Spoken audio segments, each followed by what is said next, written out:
Bem-vindos e bem-vindas a mais um Diva de CNPJ, todo quinta-feira aqui no UOL, e eu tô com o Alan da Connect, né? Que, aliás, é uma empresa com a qual eu já tive algum tipo de relação, porque eu sou paciente Anvisa de cannabis e, enfim, de THC e CBD, por conta de ansiedade e tudo mais, então eu já usei. Primeiro o Doutor Consulta, que vocês adquiriram, né? Ah, é o Doutor Cannabis. Doutor Cannabis, é isso aí. Desculpa, Doutor Consulta é a rede de... Enfim, perdão pela confusão. E depois com vocês. Que legal. Então, sou cliente. Eu quero ouvir como é que foi, pô.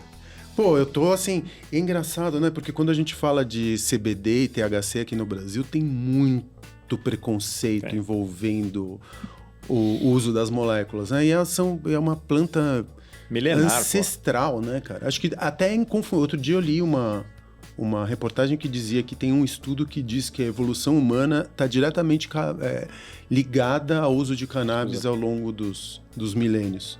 Né? E como que você veio parar nessa indústria, Alan? Então, muito curioso, né?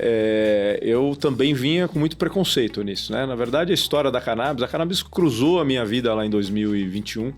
Eu vinha de uma experiência que foi muito transformadora na minha vida, na liderança do Hospital Alemão Oswaldo Cruz. Adoro. É incrível. Consulto sempre, meu pai fica lá também. Sou um grande fã, é um hospital espetacular. E eu fui para o hospital em 2019, depois de ter passado por uma área completamente diferente, que era imobiliário, né? Uma empresa que eu dirigi, que eu tinha um investimento chamado Guarde Aqui, em self-storage. A gente fez uma venda da empresa. E aí, em 2019, eu recebi um convite para assumir lá a liderança lá do hospital numa visão de transformação. Né? O hospital que tem uma história de acolhimento e de cuidado excelente, né? É um hospital de 130 anos de história. Eu sou biólogo geneticista, eu sou analista de sistemas e biólogo geneticista. E um dos poucos setores, talvez que eu ainda não tinha tido uma experiência do outro lado da mesa, era a saúde. Então eu tinha muita curiosidade, eu tinha investido em empresas de saúde, mas tinha muita curiosidade para conhecer a saúde do outro lado. E aí recebi esse convite e fui para o hospital em agosto de 19. Só que dentro desse projeto todo não estava uma pandemia pela frente, né? E aí vivi a pandemia intensamente, não deixei de ir para o hospital nenhum dia. Né? Um período difícil na tua vida, né? Período difícil. Ganhei literalmente cabelos brancos que eu não tinha até então. Mas foi uma experiência assim, de vida. Antes, além de ser uma experiência profissional muito, muito bacana, conhecer sobre o setor, entender a dinâmica, um setor muito complexo. De fato, um setor que está muito desalinhado, né? A relação entre os players do setor de saúde, o plano de saúde, com o hospital, com clínica, com o médico. É quase beligerante essa relação. Né? O modelo, o sistema se desenvolveu de uma maneira em que a sobrevivência de um, muitas vezes, passa por meio que afogar o outro. Em detrimento do outro. Então, eu acho que o setor está tentando reencontrar um caminho. E até a relação do hospital com o paciente, né? Tem vários pontos dessa relação, dessa rede que precisam ser repensados para a atualidade. É isso aí. E muitas vezes o que a gente vê é que o paciente, que é quem deveria estar sendo privilegiado no centro dessa atenção e desse foco, muitas vezes só acompanha a jornada e tem que se servir daquilo que está disponível. Né? Então, decisões são tomadas, às vezes, sem considerar o que é o melhor para o paciente em cada uma dessas dimensões aí, desses players. Mas acho que esse é um outro tema. Mas aí, o que eu vi na pandemia, uma coisa que me chamou a atenção é que eu andava muito pelo hospital. Eu sempre circulei muito, né? Por todos os negócios que eu tive, tenho muita curiosidade de ver o que está acontecendo na ponta. E eu entrava no pronto-socorro naquela época, que era um lugar onde todo mundo orientava, né? As pessoas só venham se for muito crítico o caso. E eu comecei a ver algumas pessoas que estavam lá na recepção do pronto-socorro, no meio da pandemia, e eu comecei a ver algumas pessoas que a cada 2, 3, 4 semanas estavam de novo lá, né? E eu lembro de uma senhora que me chamava muita atenção, eu via ela, na terceira vez que eu encontrei, via ela sentada no pronto-socorro, eu fui conversar com a turma da enfermagem, falei, mas o que está acontecendo? Por que essa senhora está de novo no meio da pandemia? O que a gente não pode orientá-la para que ela fique em casa? O que ela tem que voltar para o hospital? Eu falei, não, essa é uma paciente que tem diabetes e ela não toma a medicação da maneira correta. Um dia ela esquece, no outro dia ela come um doce, não sei o quê, então ela tem picos glicêmicos, tem hora que ela desregula e ela vem para o hospital para a gente restabilizar o quadro. E aí tinham casos de outras doenças cardíacas, outras coisas que eu via acontecer lá. Falei, deixa eu estudar esse tema. E aí eu descobri que quase 70% das pessoas que têm doença crônica ao redor do mundo desengajam do tratamento. Elas não se mantêm conectadas no tratamento, principalmente porque ninguém está acompanhando. Ninguém está, de fato, junto delas, dizendo, lembrando elas, tomou o seu medicamento? Seu medicamento vai acabar. Você já comprou o seu medicamento? Você tem dificuldade para comprar o medicamento? Como é que a gente resolve? Você está falando com o seu médico? Então, assim, é uma rede de apoio, de acompanhamento, que faz com que o paciente, de fato, fique conectado com esse tratamento e evite que ele tenha vales e tenha que buscar algum apoio agudo. Até porque esse tratamento vai virar parte da identidade dele, de Exatamente. quem ele é, porque vai ter que acompanhá-lo pelo resto da vida, né? É isso mesmo. Especialmente se é um caso crônico, Exatamente. como diabetes, por exemplo, não tem como ele escapar disso. Exatamente. Às vezes a pessoa tem até dificuldade de aceitar essa nova identidade, né? Essa fragilidade que vai lhe acompanhar pelo resto da vida. No caso da diabetes é muito claro. Tem pessoas que rejeitam o diagnóstico e têm um estilo de vida exatamente, querem continuar vivendo como se não tivesse. Como se tinha, exatamente. E foi bem interessante porque eu fui conversar com os médicos, né? E a gente está vivendo um momento em que o médico também, e você vai ter experiências pessoais aí, eu também tenho, assim, quando você vai no seu médico, quer dizer, quantas vezes o médico tem tempo de ligar para você depois de alguns dias, dizendo, olha, aquilo que eu te orientei no tratamento, está funcionando? Como é que você está? Você está melhor? Você não está? Olha, precisa voltar aqui.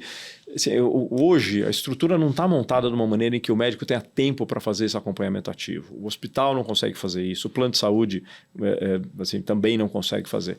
Então, eu fiquei matutando um pouco essa ideia. Falei, puxa, talvez tenha uma oportunidade aqui de montar um modelo com muita tecnologia, que é um mundo que eu convivi muito, venho desse mundo de tecnologia, conectando médicos e pacientes e tentando eliminar esses atritos para que o paciente pudesse estar constantemente ligado no seu tratamento. Desculpa te interromper, mas eu fico pensando que é também uma maneira um pouco ocidental da gente pensar saúde, porque a gente só pensa a saúde quando ela aparece na ponta, né? Como um problema.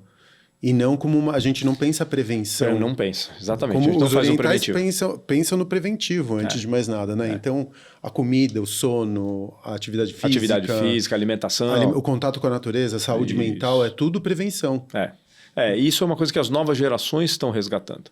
Mas a gente tem aí um conjunto da população, eu diria, acima dos 30 ou 35 anos, que de fato tem uma outra percepção, né? E não faz o trabalho preventivo e no processo todo de saúde, de gestão de saúde, a gente também não tem. E aí eu saí com essa ideia, falei, puxa, acho que eu vou testar essa tese. Em 2021 comecei a modelar isso, e foi quando eu estava modelando o que veio a ser a Connect, que eu cruzei com o mundo da cannabis medicinal. Porque minha ideia original era, vou tratar o diabético, o hipertenso, o asmático, que são condições prevalentes na população brasileira. Você tem mais de 100 milhões de pessoas que, de alguma maneira, algumas têm mais de uma dessas patologias, né? São essas que são mainstream, vou começar tratando com essas. Quando eu cruzei com a cannabis, e eu comecei a entender um pouco da aplicação da cannabis, e esse resgate que está sendo feito ao longo dos últimos 20 anos, eu comecei também com muito preconceito. Eu tenho duas filhas, hoje uma com 23, outra com 20, na época, 4 anos atrás, aí, uma 16 para 17, a outra 19. A última coisa que eu queria falar em casa era sobre o tema de maconha, que era aquilo que me remetia ao tema. Né? E aí eu comecei a perceber como eu também estava enviesado nessa história, como eu estava contaminado com uma história que foi contada da maneira muito errada sobre o uso da planta, que não trouxe um olhar, até muito recentemente, sobre essa visão milenar, né? Tem histórias na Bíblia de uso da planta da cannabis, tem história na Grécia, tem muita coisa, sempre num tom mais medicinal, mas que por razões muito diversas, e aqui é um capítulo interessante da história, mas acabaram conectando a planta da cannabis com o hábito do uso recreativo da cannabis. E até de uma maneira muito disfuncional. Isso aconteceu lá na década de 1920 nos Estados Unidos. Isso também tem uma perspectiva racista, né? Porque essa proibição sempre teve, pelo menos sob a ótica do Estado, uma perspectiva de racismo de Estado, e também porque se ligava também à maconha e à preguiça, né, dos imigrantes, do fato dos mexicanos dormirem, enfim, tirarem a siesta. Essa era uma coisa que era uma perspectiva que não era cultural, era racista. E também o fato de que ela era uma escadinha para as próximas drogas. Quando o álcool, na verdade... É muito pior. É muito pior, né? É isso aí. O álcool na verdade... Eu nunca conheci alguém que fumasse um beck e depois começasse a cheirar cocaína. Normalmente, o binômio é álcool e cocaína. É isso aí. Essa é uma construção social, uma construção social. Que foi se fazendo... E que a gente vem sendo martelado por ela há décadas, né? Porque quando a maconha começa a ser proibida nos Estados Unidos, e aí em menos de 10 anos nos Estados Unidos, todos os estados acabam proibindo, o resto do mundo segue, e aí você para de ter pesquisa sobre isso. Então você já não conseguia nem acessar a planta para fazer estudos. E aí a gente passa praticamente 100 anos onde nada novo pode ser trazido a respeito do uso medicinal da planta. Até que em Israel, o Dr. Rafael Mechoulam, que até faleceu recentemente, um cientista lá, ele conta a história de que ele na década de 90 quis voltar a estudar esse tema, mas ele também não conseguia acessar a droga. Até um ponto que ele fez um acordo com a polícia local e ele ia com uma bolsinha debaixo do braço, como um transeunte, entrava no lugar onde eles guardavam a apreensão de drogas. Pegavam uma amostra. Eles pegavam um pouco de amostra, botavam na bolsinha, absolutamente extraoficial. Ele saía de lá com a bolsinha e ia para o laboratório fazer estudos. E ele começa a produzir estudos de maior qualidade, ele define o sistema endocannabinoide, e aí o mundo inteiro começa a prestar atenção e fala, pera um pouquinho, tem coisas aqui que a gente não estava olhando. Né? Então o resgate é muito recente e grande parte da população ainda tem esse preconceito. Hoje, se você perguntar qual é o maior desafio que a gente tem hoje... É cultural. É cultural. É explicar para as pessoas qual é o uso da cannabis medicinal, para que serve, porque ela também não serve para tudo, não dá para ser uma panaceia. Ela tem um sistema de ação no nosso organismo que é muito potente, porque ele ativa os nossos sistemas fisiológicos, por isso que eu tomo para esporte e melhora meu sono. Então ela tem essa capacidade, de fato, de potencializar o nosso organismo, mas também não serve para tudo. Uhum. Eu brinco assim, não dá para curar a dor de ouvido e unha encravada com cannabis, né? Porque também criou uma panaceia que parece que você vai tomar 10 gotinhas e vai curar tudo que você tem. Então, não é verdade. Também tem essa confusão, né? Porque eu, como paciente recente, eu comecei a usar medicinalmente porque eu tenho um controle maior sobre a molécula. Eu sei exatamente o que eu estou ingerindo, eu sei exatamente a quantidade, eu sei o efeito e eu sei quando eu posso usar aquela quantidade ou não. Se eu quiser superar aquela quantidade, eu sei quais são as consequências também. E você tem mais controle se você for, de novo, comprar o medicamento, né? Porque você sabe o que você está comprando. Porque eu sei exatamente o que eu estou comprando. Com os medicamentos agora sendo mais conhecidos, com mais controle de qualidade, e esse é um trabalho que a gente pega muito em cima, então a gente tem farmacêuticos que fazem isso, avaliando o COA, então o que vai dizer lá quanto ele tem de concentração do CBD, do THC, do terpeno, isso é o certificado de origem. E cada lote, você tem que fazer de novo isso, porque é uma planta. E toda planta, se tiver um pouco mais de luz, um pouco mais de umidade, vai mudar a composição de alguma maneira. Então, você fazer um controle de qualidade bem feito para garantir que o tratamento está sendo consistente é chave para esse negócio. E aí você me disse que quando você chegou nesse tema, você abordou ele com um certo preconceito, né? Com um olhar mais conservador, por assim dizer, sobre a planta.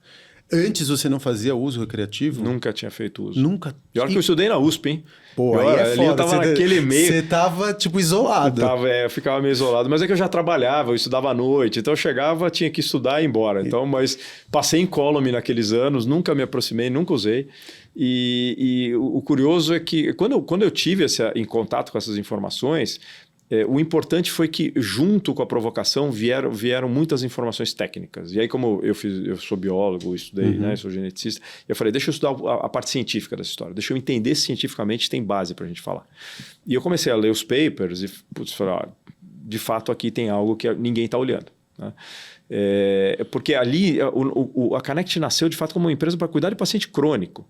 Ela é independente de uma visão específica de uma terapia. Uhum. Quando a gente cruzou o caminho da terapia canabinoide, a visão de oportunidade era, se a gente vai começar a testar uma jornada nova para tratar esses pacientes crônicos, poxa, pode ser muito legal tratar isso também como uma terapia nova que tem pouca gente trabalhando, porque eu vou ter um canal de acesso e de educação para os médicos. Aí veio o Dr. Cannabis, a gente adquiriu o Dr. Cannabis para educar os médicos, para treinar os médicos. A gente vai ter o que falar com eles, a gente vai conseguir pegar essa parte científica, sistematizar isso, transformar em protocolos para ajudar o médico a avaliar o paciente e prescrever.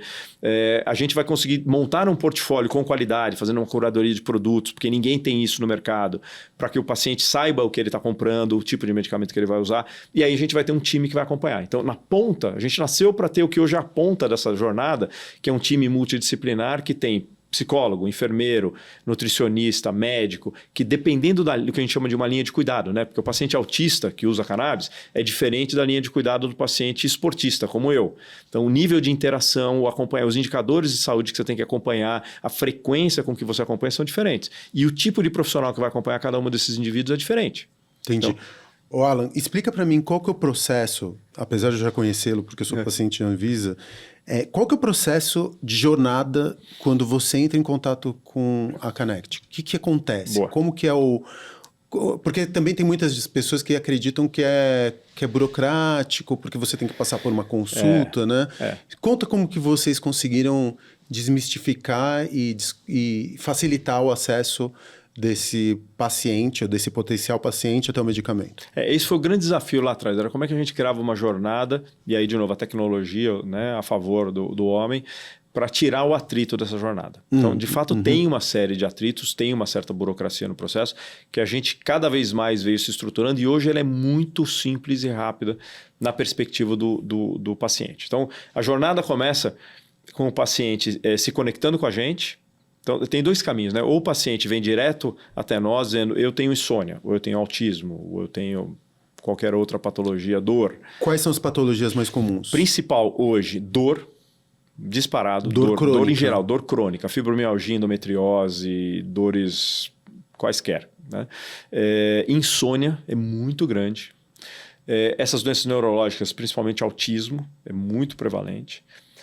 E agora as doenças mentais, são as doenças que a gente chama de doenças modernas, né? Estresse, burnout, ansiedade. Esse é o meu caso. Então o paciente vem até nós quando ele começa a perceber, quando a gente faz um trabalho muito grande de ativação de comunicação. A gente tem um portal que chama Canalize, que educa o mercado falando sobre isso. Então a gente educa, fala, ó, se você tem insônia, poxa, já considerou, pensou que cannabis pode te ajudar? Então vem ler mais, vem entender a respeito. Então quebra um pouco desse preconceito. Quando a pessoa supera essa base, essa barreira inicial, ela se conecta com a gente muitas vezes, a maioria das vezes, ela fala, olha, eu estou com insônia, vi que cannabis pode me ajudar, mas o meu médico, ou eu não tenho médico, ou meu médico não sabe nada a respeito.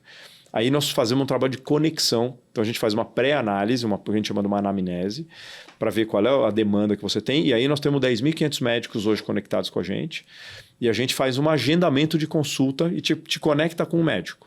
Nessa relação entre médico e paciente, não é o modelo de negócio de vocês. Não, vocês eu não só cobro são um nada, canal. eu só sou um canal. Não cobro nada do médico, o paciente paga, a gente repassa tudo para o médico. Assim, o médico não é nosso, justamente porque eu não queria ter conflito de interesse. Entendeu? Eu quero que o paciente seja avaliado na necessidade que ele tem. E lá no começo, até a gente tinha no nosso conselho médico, a gente montou logo no comecinho, eu tive uma médica neurologista do Rio, fantástica. Um dia ela me perguntou, falou, Alan, poxa, que legal, o conceito está indo, eu estou aqui recebendo alguns pacientes, eu direciono para vocês, mas, poxa, eu parei para pensar, falei assim, todo paciente que vocês me recomendarem aqui, eu tenho que devolver para você com uma prescrição de cannabis? E eu parei, uma ótima pergunta, né? Isso era no nascedor da cannabis. Eu falei, não, por definição, não. E a gente transformou isso num dogma nosso. Você está como médica aí para avaliar o melhor tratamento do paciente. Se o paciente veio buscando cannabis, mas você avaliar que o caminho não é cannabis, você tem que orientar o paciente por que não é cannabis e o que ele deve fazer. Né? Então a gente procurou criar um máximo de independência nesse processo para não criar uma amarração e parecer que a gente quer direcionar uma coisa com a outra. E todos os médicos hoje, eu não tenho um contrato, os meus médicos não têm exclusividade nenhuma, eu não exijo nada disso, porque eu não quero amarrar ninguém que não queira estar com a gente pelo princípio do que a gente está fazendo. Até porque você comentou antes que cannabis não é uma panaceia, né? Então Exatamente. A gente não pode, dependendo da gravidade... Não dá para ser só com cannabis. Não dá para ser só com cannabis. A cannabis pode ser um auxílio, mas para casos um pouco mais leves, né? Isso. Não imagino que às vezes você tem que ir para alopatia mesmo, porque você precisa de um remédio um pouco mais forte. A minha visão, suponho. Não, é verdade. Porque a minha visão de longo prazo, para isso que a gente está fazendo, é de tentar olhar para cada indivíduo como único. Uhum. A gente já tem hoje a tecnologia num nível... com uma capacidade de analisar dados, essas IoTs, essas ferramentas que medem pulsação e batimento e não sei o quê, que já começam a se tornar muito disponíveis, de fácil acesso, em custos cada vez mais próximos, para que o médico consiga receber informações para poder individualizar o seu tratamento. Então, imagina que nós dois temos uma dor lombar crônica. Uhum. Você tem um histórico, você tem uma história genética, uma história de saúde, um perfil diferente do meu, de alguma maneira. Então, o médico precisa conseguir entender como é que ele adequa o teu tratamento e adequa o meu tratamento. Pode até usar o mesmo medicamento ou o mesmo conjunto de medicamentos, mas eventualmente a dosagem para você vai ser um pouco diferente da minha, né? Ou a concentração vai ser um pouco diferente. Então, a gente quer ir numa linha onde a gente oferece para o médico um portfólio de terapias, todas muito baseadas em ciência. Então, o trabalho tem tudo que tem disponível hoje através da Connect enquanto terapia vem de uma base científica que a gente estuda antes. Agora, o médico precisa aprender quando usar, como dosar, qual é o protocolo, qual é a base científica para isso. Então, a gente quer articular esse conjunto de informações e dar soluções para o médico poder individualizar o tratamento. Por isso que a gente começou com cannabis, mas não nasceu para ser uma empresa de cannabis. Então, hoje a gente já tem, há quase um ano, eu já tenho suplementos alimentares. Você vai fazer um tratamento de insônia, você vai tomar tomar um CBN, um CBG, por exemplo, são canabinoides que atuam fortemente no tratamento da insônia, mas você pode tomar melatonina junto, Sim. que é um suplemento que pode complementar o teu tratamento. E a gente tem protocolos com evidência científica que mostra como é que a junção dos dois melhora o resultado para o paciente.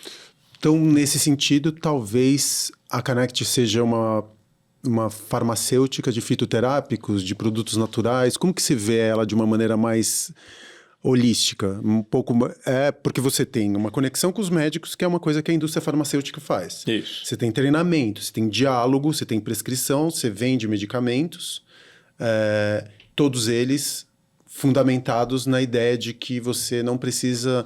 Você está usando produtos naturais, no final das contas, né? Isso. A gente tem uma conexão muito grande com produtos naturais. Eu não estou usando só produtos naturais. Então, como você falou, em alguns casos eu vou ter que ter alguns alopáticos. Né? Hoje a gente tem, por exemplo, um protocolo de tirzepatida, que é o genérico do Mounjaro. A gente importa isso para protocolos onde o médico prescreve um tratamento e a gente vai acompanhar o paciente. Acho que o maior problema de quem perde peso muito rápido, eu via lá no hospital que a gente tinha a prática de bariátrica muito forte, não é a questão física, é a questão da mente. Porque a mente não consegue se adaptar na velocidade que o corpo se adaptou na perda de peso. Então, muitas vezes as pessoas buscam um outro vício, porque como ela já não encontra mais o prazer na comida, ela tem uma ansiedade, ela acaba dirigindo muitas vezes para o álcool. Então, ela cria uma dependência química para fugir da dependência que ela tinha do alimento. Que também é uma dependência química. Que também é uma dependência. Então, se você não bota um psicólogo para acompanhar esse paciente, muitas vezes você deixa o paciente afundar e depois o resgate fica muito mais complexo. Então, a nossa visão de ter um protocolo de obesidade trazendo a tirzepatida, não é para vender tirzepatida à torta à direita, nem consegue, tem que passar por um médico. O médico tem critério de seleção para ver se o fato o paciente tem uma indicação clínica para usar um medicamento, um GLP como esse.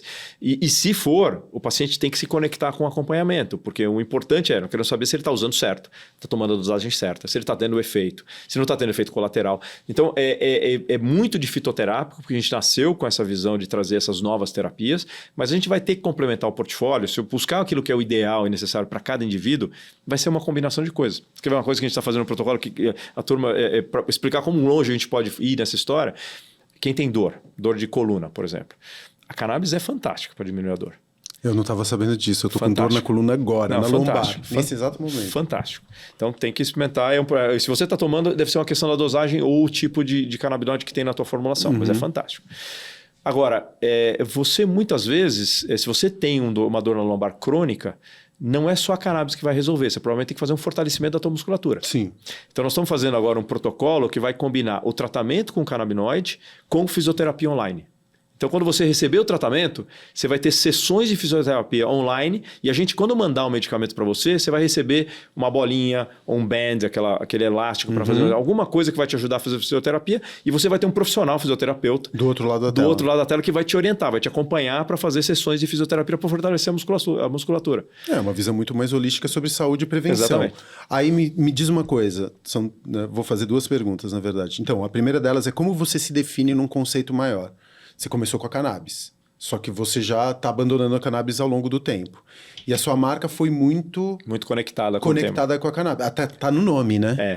Esse é um desafio que a gente está tendo. E aí, como que você se vê no futuro, enquanto companhia, e como que você pretende, com marketing e comunicação, se já existe, porque de repente você vai ter que rebatizar eventualmente em algum momento. O tema está em discussão. Porque você tem que se desacoplar da cannabis, né? Até porque, como você mesmo disse, que a cultura é o grande impeditivo que você tem, talvez esse preconceito com relação à cannabis impeça que as pessoas acessem outros tratamentos que você tem no portfólio. Pode ser. Por isso que eu tenho que criar um guarda-chuva, né? Então, o tema, de fato, o nome, ele carrega o nome, né? O tema da cannabis no nome. Foi uma escolha que a gente fez lá no começo, mas a gente já tinha consciência de que isso, se desse certo, no momento que a gente fosse expandir para as outras terapias, era um tema que a gente ia ter que endereçar. Então, isso já estava na nossa visão de como crescer. É que a gente cresceu muito rápido, né? A gente rapidamente assumiu um papel... como todo mundo na época, quando a gente começou, só tinha produto, ninguém estava olhando para a necessidade dos médicos e dos pacientes. A gente ocupou um espaço no mercado que ninguém estava olhando. né?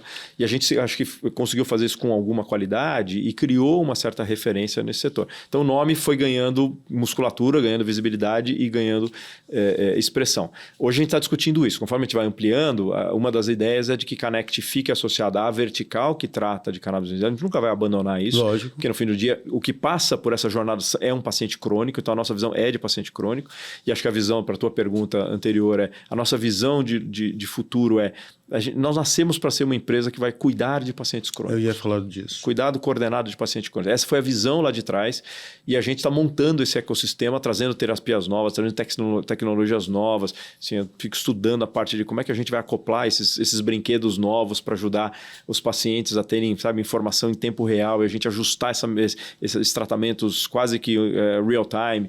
Então tem muita coisa legal para fazer. A gente já tratou quase 100 mil pessoas nesses 4 anos e mais de 5 mil passaram pelo trabalho de coordenação de cuidado. Né?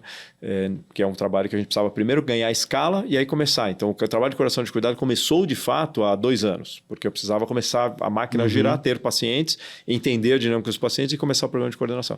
Então, hoje a gente já está começando, a gente já tem dados muito estruturados para entender que patologias funcionam melhor com cannabis ou com suplementos ou com outra terapia.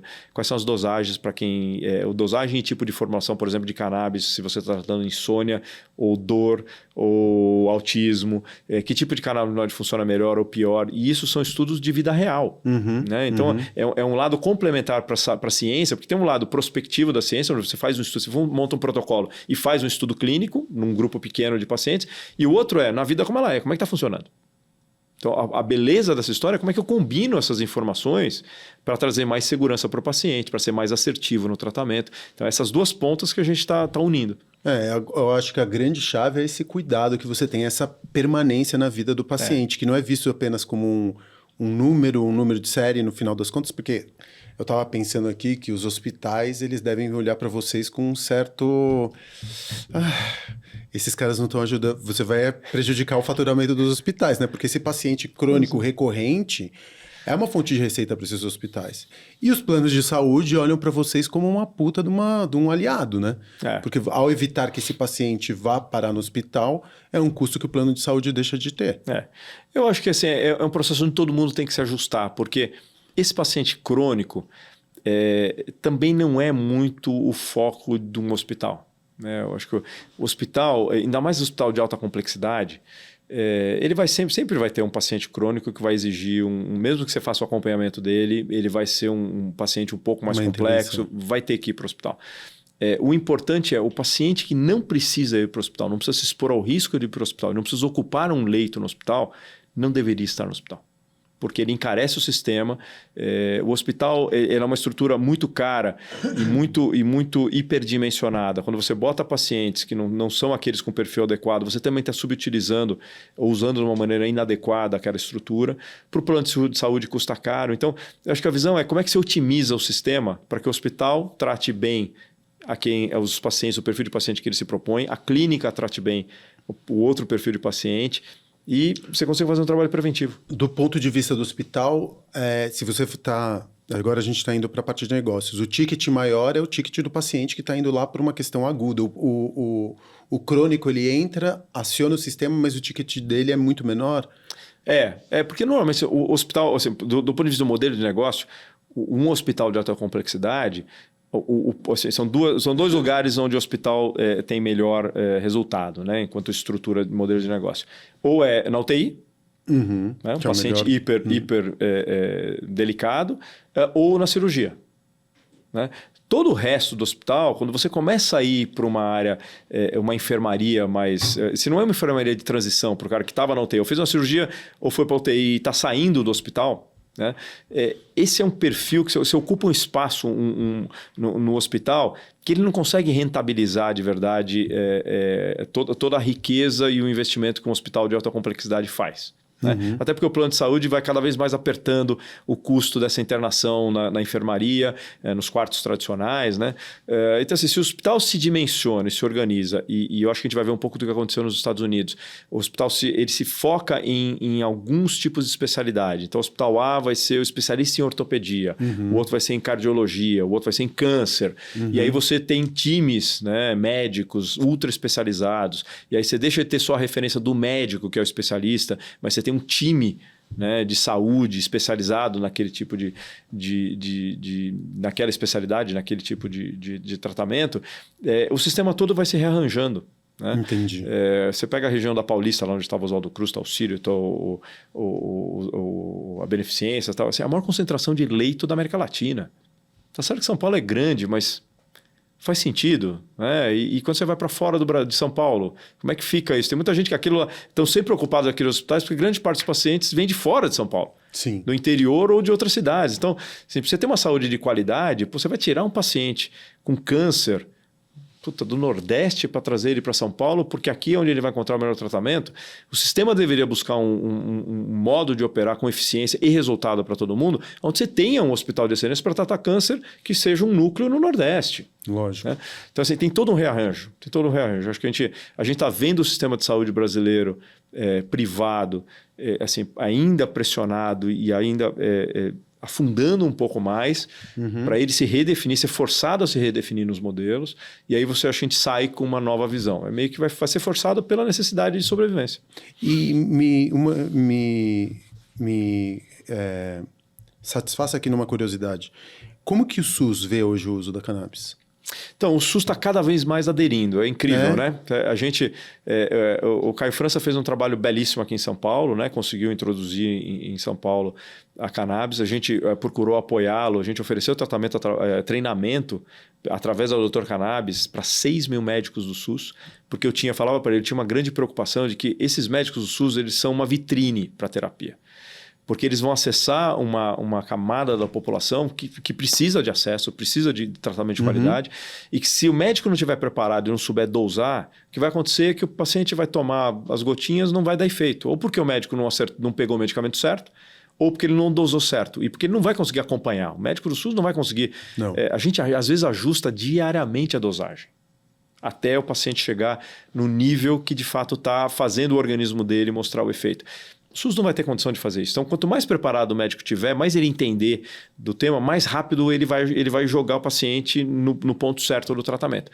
E o meu grande medo naquele momento, isso era quase 2 anos atrás, eu falava para ele, eu falei assim, ninguém vai morrer tomando cannabis. Você pode pegar um vidro de óleo de CBD. Vai dormir por 3 dias. O máximo aconteceu, vai dar uma diarreia, você vai dormir, mas vai metabolizar e acabou. Ninguém vai morrer, não tem história de quem morreu tomando cannabis. Usando cannabis.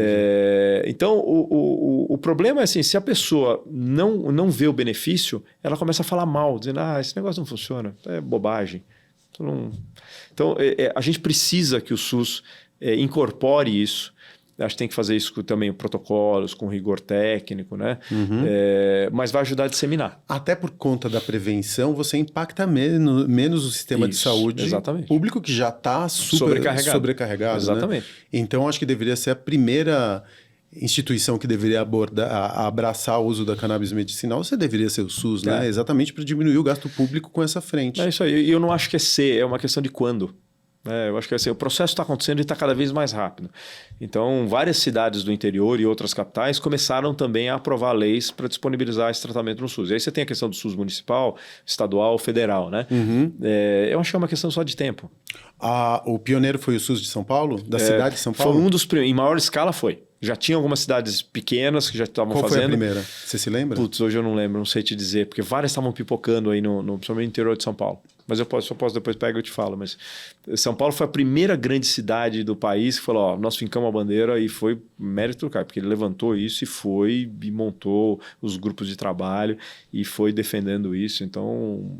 E hoje em dia aqui no SUS de São Paulo já é uma... Já é uma realidade, são algumas terapias só que estão disponíveis. Quais são aquelas que estão disponíveis? Basicamente Dravet, que são variações ligadas ao autismo. Né? Mas é um começo. Então, daí os grupos de trabalho têm muita preocupação. Aí começa a entrar o tema de vai ter remédio com THC ou não vai ter remédio com THC. Eu acho que também é só uma questão do tempo. Os médicos, quanto mais a gente vê na nossa base de médico, quanto mais o médico prescreve, mais ele vai ficando tranquilo em utilizar o THC dentro da formulação. Tá, para aqueles que não são familiarizados, você pode explicar um pouquinho da complexidade das moléculas? Porque o CBD era muito comum até pouco tempo, né? E agora o THC está entrando também pelo menos essa minha experiência como paciente. Quando eu comecei há 5 anos, acho que eu comecei com o Dr. Cannabis há uns 5 anos. Pode ser. Era para ansiedade. Deve ser o CBD isolado. E CBD isolado. Aí depois eu fui por Full Spectrum. E agora eu estou usando THC. Então, é legal eu contar. Então, assim, vamos começar pelo conceito fitoterápico. O fitoterápico é uma planta, né? E você extrai dessa planta todos os óleos e componentes que essa planta produz.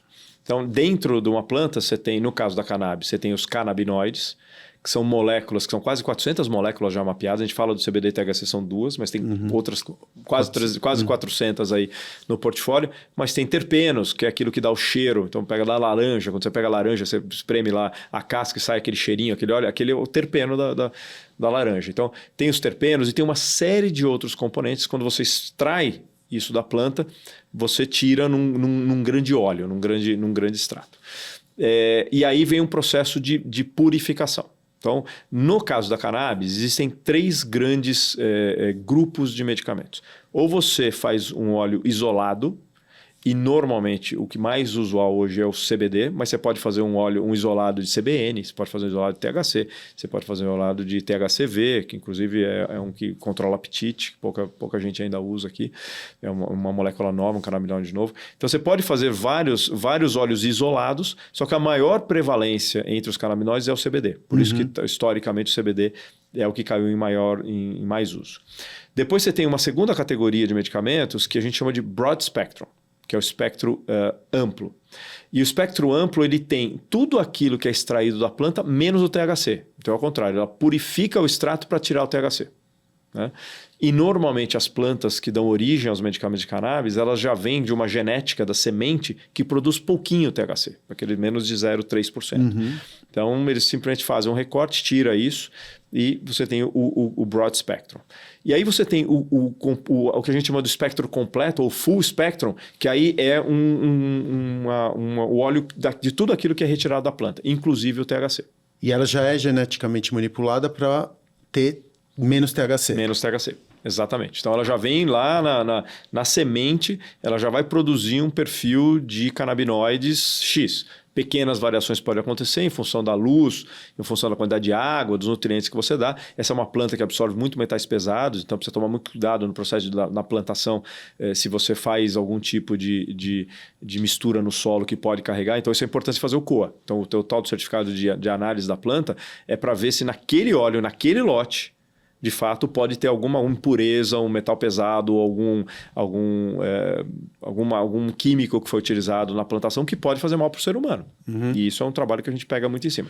E o teu modelo de negócios é venda de medicamento? Então, hoje, o que a gente faz é o seguinte, que hoje o nosso acordo é feito com os parceiros que vendem os seus tratamentos através da nossa plataforma. Tá. Então assim, é uma Amazon. Eu sou, de certa forma, uma Amazon. É um marketplace Eu sou um marketplace. Então, na verdade, eu sou a plataforma de tecnologia que conecta o médico e o paciente no começo da jornada. E o médico tem um monte de ferramentas de teleconsulta, de prontuário eletrônico, tem uma inteligência artificial que ajuda ele a montar o tratamento com toda a base científica que a gente tem. Então, tem uma série de ferramentas para o médico. Disso sai uma prescrição. A ideia é que tudo aquilo que está nessa prescrição, idealmente, a gente consiga oferecer acesso através desse marketplace com parceiros que estão conectados com a gente.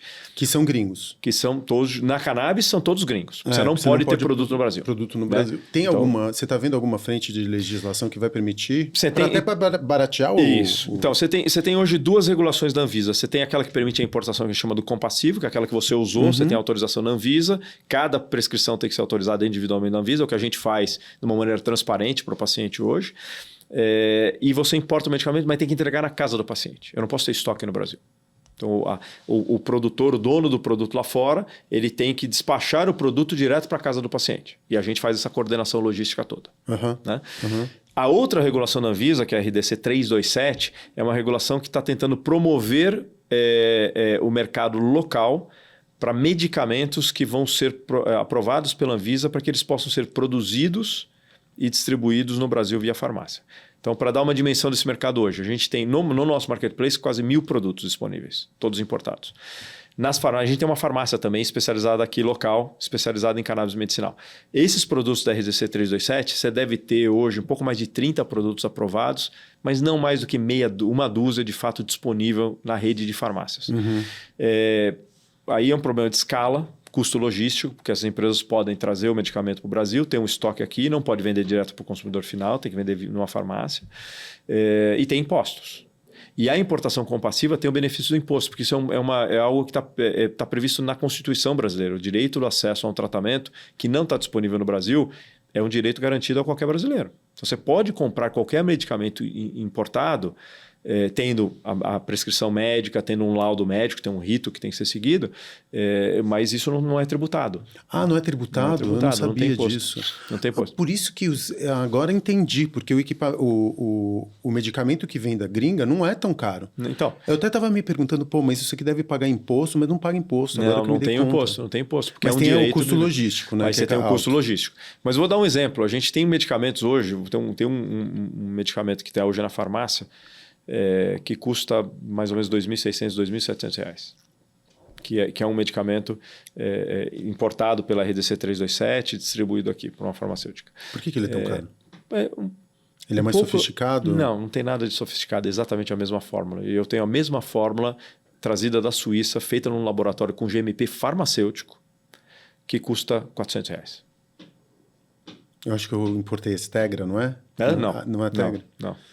Não, mais barato que o Tegra. E por que tem essa diferença, cara? Então, marca? Tem um pouco do posicionamento aqui, tem um pouco do custo de fato, você tem o imposto, e aí não tem jeito, o Brasil é mestre nisso, em termos de imposto, e você tem custos de logística, né? Essas empresas têm que trazer, tem que manter um estoque aqui, tem um capital alocado nisso. Então, assim, tem custos, operacionalmente ele é mais caro, tem um problema da escala que é menor, e tem uma margem muito maior. A gente opera com margens muito mais restritas. Quer dizer, eu na Connect, a gente não faz nenhum sobrepreço. O preço quem determina é o fabricante, porque ele, o dono do produto, é que está vendendo o produto. Ele só está me usando como plataforma. Mas aí você cobra, obviamente, uma porcentagem de... Então, mas isso está no meu acordo com ele. Mas se você pegar o preço do que eu tenho aqui disponível no Marketplace e for tentar comprar nos Estados Unidos, vai ser o mesmo preço. Então, se custa $100 lá, vai ser o equivalente a $100 em reais aqui no Brasil. Entendi. Entendeu? O meu acordo com ele pressupõe que eu não vou aumentar o preço. Não pode onerar mais o tratamento para o paciente, porque eu preciso dar acesso. Então, ele que reduz a margem da ponta dele. Ele que reduz a margem. Ele que tem um modelo de negócio que permite fazer isso. Com uma escala maior. Uma escala maior. Aí, eventualmente, como você fez um comparativo com o marketplace da Amazon. Só que a Amazon tem seus próprios produtos. Especialmente aqueles produtos que tem... já peguei no teu pé. A Amazon tem seus produtos, especialmente aqueles produtos que ela identifica como produtos que são críticos e que têm alto giro. Você não vai começar a fabricar os seus, não? Porque, para você colocar um label teu na gringa, que seja no Uruguai, que seja no Paraguai, que daqui a pouquinho o Paraguai também está produzindo muita cannabis, né? Com facilidade de importação. Até para facilitar e democratizar um pouco mais financeiramente o preço do medicamento, para você é super interessante. Esse é um debate que a gente tem. Não, mas eu vou dizer como é que a gente está aqui. Assim, seria natural que a gente evoluísse para ter. Lógico. E a gente quase no começo da Connect nasceu tendo uma linha de produtos. Mas como a gente viu muita oportunidade para ajudar a organizar a demanda, a gente decidiu deixar naquele momento isso parado. No estágio que a gente está hoje... assim, eu certamente não terei produtos que vão conflitar com os meus parceiros. Porque não adianta eu ter mais um óleo de CBD isolado. Na plataforma eu tenho 400. Então não adianta eu botar mais um. Entendeu? Assim, se eu consigo... Não sei se você vai ser competitivo em preço, né? Então, porque hoje tem muito. Você produzir hoje medicamentos de cannabis medicinal é muito simples. É muito simples. Você pode criar a tua marca Facundo CBD, te dou a lista dos contatos lá fora de fábricas que fazem isso white label, você define a tua embalagem e em 15 dias você tem uma marca pronta. É muito simples. A questão é a qualidade disso. Então, o importante é aonde está sendo feito, qual é a rastreabilidade da planta, sabe, assim, como é que garante a qualidade do que está saindo. Aí você começa a funilar isso e acho que esse é o processo que a gente está vendo no mercado acontecendo agora. Então, rapidamente, a gente vai ver, eu acho, um processo de depuração da quantidade de produtos disponíveis, porque nós estamos, inclusive, subindo a barra. Então, a gente fez um projeto de curadoria que a gente compartilhou, inclusive, com a Anvisa ano passado, onde a gente faz uma análise, inclusive, físico-química dos produtos. A gente analisa o COA, analisa a certificação, analisa o óleo para ver dosagem, ver quantas gotas por ml tem. Às vezes os médicos têm dúvida de quantas gotas ele indica para o paciente. Então, a gente faz todo um trabalho de curadoria dos produtos e está pegando cada vez mais em cima da necessidade de certificação do produto. Quer dizer, como é que a gente, mesmo num produto que não é controlado ou aprovado como medicamento pela Anvisa, o que é um fator, eu acho que de preocupação super relevante da Anvisa, ela bate nisso. Eu como paciente, como cliente, eu também quero ter uma agência que garanta a segurança daquilo que está disponível para consumir. Então está super certo. Agora, a questão é, se você tem uma via de acesso desses medicamentos que é permitida, como é que a gente consegue atuar para garantir que os produtos que estão vindo vem com cada vez mais qualidade. E que o médico consiga ter informações para poder entender quando é que ele prescreve um produto A, que pode ter, por exemplo, ser certificado como suplemento alimentar, porque os Estados Unidos, as plantas que fazem CBD, elas não são certificadas como farmacêutica. Elas são certificadas como suplemento alimentar. Então, quando é que você vai comprar um medicamento feito com uma certificação de suplemento alimentar, que tem um nível de exigência menor do que uma certificação de farmacêutica? Tá certo? E tem casos, por exemplo, porque isso tem preço, tá certo? Tem custo envolvido, é um custo de certificação, e isso vai se refletir no preço. Então, eu que sou uma pessoa, em princípio, saudável, estou usando isso para o esporte, estou usando uma condição mais controlada, talvez eu não precise usar um grau farmacêutico. O médico precisa fazer essa avaliação. Agora, se eu tenho um filho que tem convulsões e que não pode tomar THC, por exemplo, por qualquer razão, eu não posso brincar com isso. Ele vai ter que tomar um produto altamente puro, com uma qualidade de produção que não dá para correr o risco de ter alguma coisa no processo que deixa passar um traço THC, vai ser um produto mais caro. Então, essa opção tem que estar disponível para o médico que vai conhecer o paciente e olhar o paciente, fazer a avaliação adequada e montar a estratégia terapêutica. Por isso que a gente tem combatido muito algumas iniciativas no mercado, inclusive, que estão meio que banalizando a necessidade da intervenção médica. Né? Tá vendo essa história agora de AI? Parece que tudo resolve com AI, né? Então, agora tem uns aí que vão fazer consulta por chat com AI. A pergunta que eu faço quando me falar isso é assim, se você tivesse um filho tendo 60 convulsões dia, que você estivesse avaliando um tratamento com cannabis, você ia deixar a AI fazer a triagem para você? Eu não ia. Com certeza não também. Entendeu? Então, assim, eu acho que tem que tomar cuidado, porque uma coisa é acesso. Então, eu como esporte, talvez pudesse ir por esse caminho, é uma avaliação que eu, como paciente, posso me perguntar.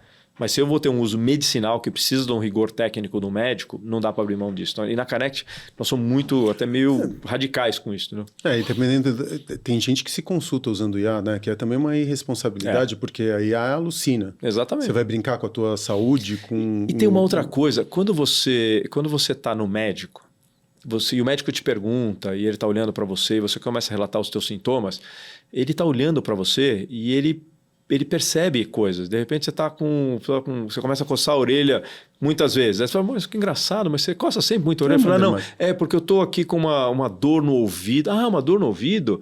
Ah, eu não sei o quê. Então ele pega uma coisa, ele vai puxando com a outra, e às vezes nessa triagem ele identifica conexões que são importantes.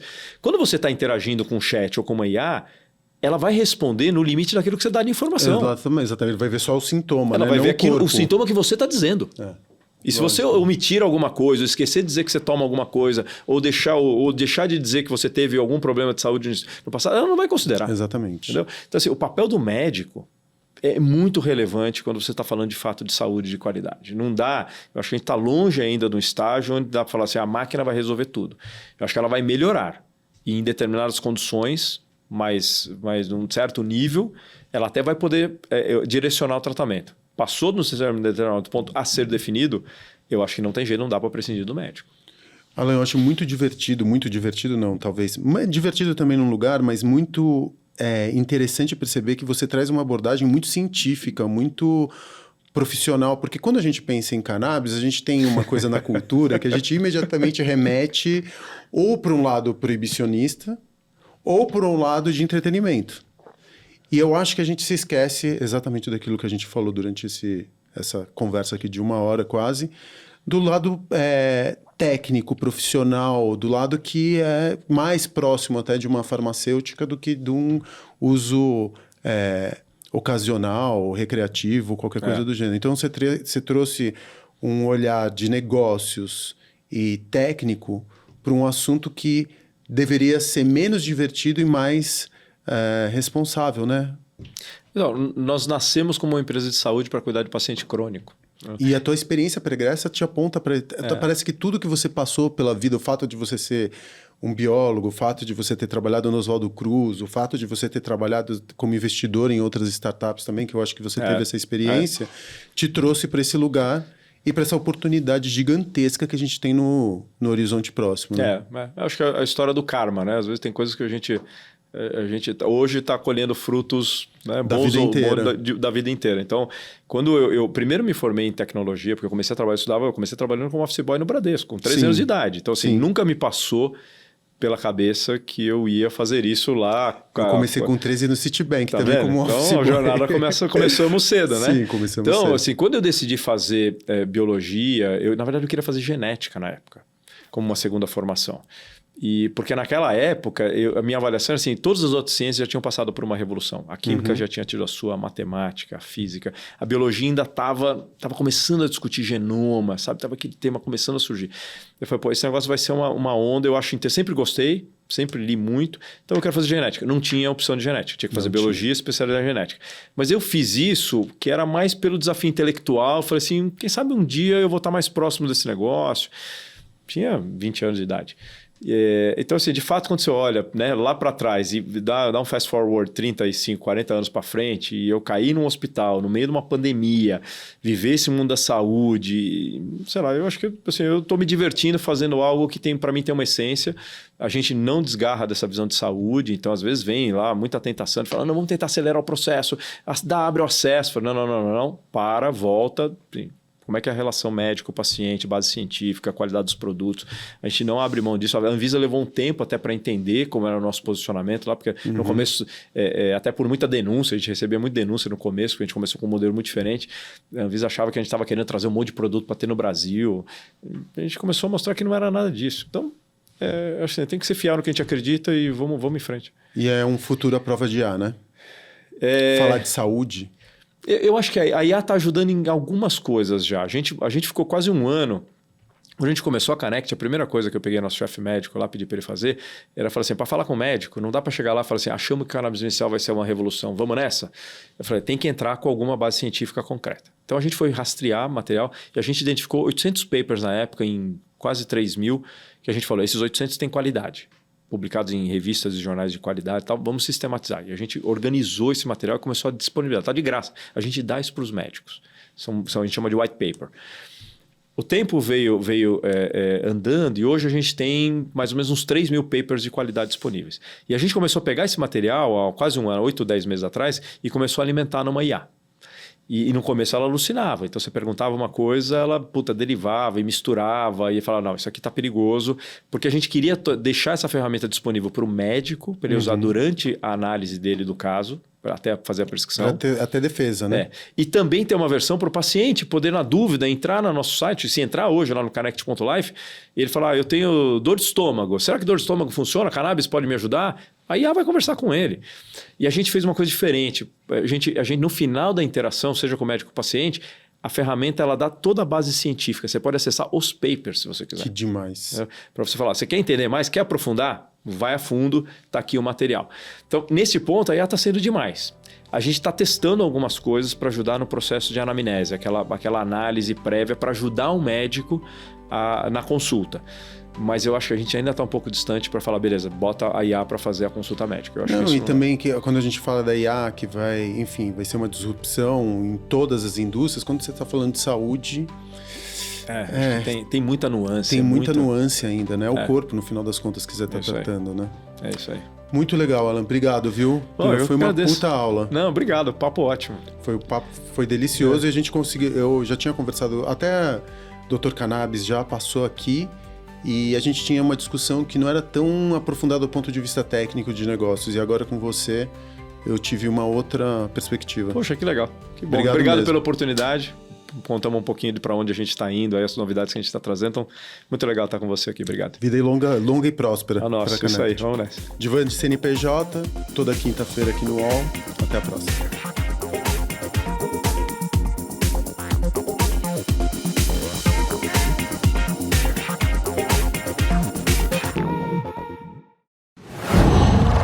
Uau!